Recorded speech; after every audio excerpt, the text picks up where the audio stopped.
আসসালামু আলাইকুম। প্রতিবারের মতো নতুন আরেকটি গুরুত্বপূর্ণ প্রতিবেদন নিয়ে আমরা হাজির হয়েছি ডিপি বাংলা নিউজের পেজে।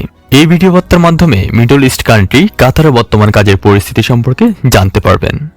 ভিডিওটি ভালো লাগলে ডিপি বাংলা নিউজের পেজে লাইক, কমেন্ট, শেয়ার করতে ভুলবেন না। কাতার পশ্চিম এশিয়ার একটি সমৃদ্ধ দেশ। এটি অর্থনীতির প্রধানত প্রাকৃতিক গ্যাস ও তেলের উপর নির্ভরশীল।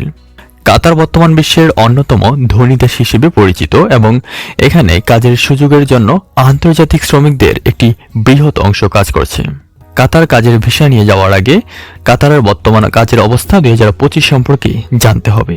কাতারে কাজের বাজারে বেশিরভাগ চাহিদা নির্মাণ শ্রমিক, মেকানিক, অটোমোবাইল ইঞ্জিনিয়ার, হোটেল কর্মী এবং খাদ্য ও পানীয় শিল্পে কাজ করা লোকদের জন্য।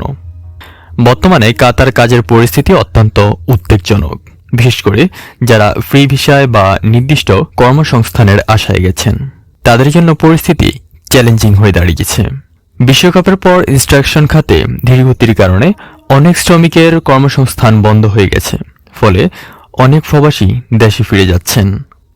কাতার এবং ওমানে কাজের সুযোগ সংকুচিত হয়ে এসেছে এবং কাজ না পাওয়ার আশঙ্কা বাড়ছে। কাজের নিশ্চয়তা না থাকলে এই দুটি দেশে যাওয়া থেকে বিরত থাকা উচিত। তবে হোটেল, রেস্টুরেন্ট এবং দোকানে কিছু কাজের সুযোগ রয়েছে। এখানে শিক্ষাগত যোগ্যতা ও ইংরেজি ভাষায় দক্ষতা থাকা জরুরি। কাতারের সরকার অবৈধ প্রবাসীদের জন্য নতুন সুযোগ ঘোষণা করেছেন।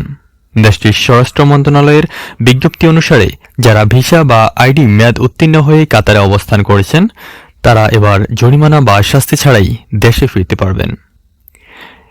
এই সাধারণ ক্ষমার সুযোগ 5 ফেব্রুয়ারি থেকে শুরু হয়ে 3 মাস পর্যন্ত চালু থাকবে। প্রবাসীরা হামাদ আন্তর্জাতিক বিমানবন্দর ব্যবহার করে সরাসরি নিজ দেশে ফিরতে পারবেন। এছাড়া সালোয়া রোডে অবস্থিত সার্চ অ্যান্ড ফলো আপ ডিপার্টমেন্টে প্রয়োজনীয় প্রক্রিয়া সম্পন্ন করতে পারবেন।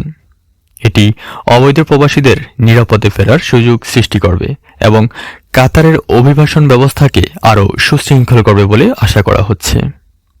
বর্তমান কাতার কাজের ভিসা চালু থাকলেও এটি নিয়ে কিছু সতর্কতা প্রয়োজন। অনেকেই ফ্রি ভিসা বা আন্ডার ডেস্ক ভিসায় কাতারে যায়, কিন্তু কাজের নিশ্চয়তা না থাকলে তাদের জন্য এটি বিপজ্জনক হতে পারে। ফ্রি ভিসায় কাতারে গেলে কাজ না পেলে জীবনযাত্রা খুব কঠিন হতে পারে। এমনকি অনেক প্রবাসী 6 থেকে 8 মাস কাতারে থাকার পরেও কাজ পাচ্ছেন না।